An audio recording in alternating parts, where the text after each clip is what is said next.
chang som thum lage hitin aseyui pakai mina hung leng pa anun no me vana cham leng hen chung nung pe na lopi na hi hen atiuve luk bung som lako chang som thum lage lopi na pakai chang ta hen. Hello, mi pi te hozo se Palm Sunday chibe kan bol hane pathenin thulela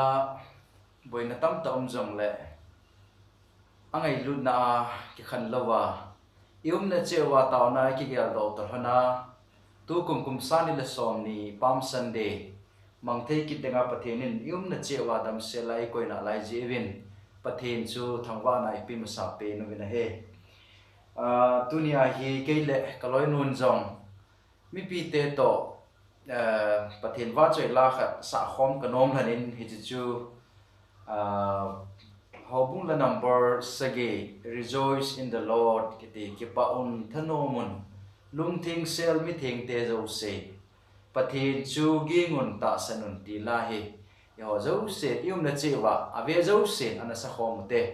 ti chu tiệm na kan nei thoni han lang ana sa khom tau te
Oh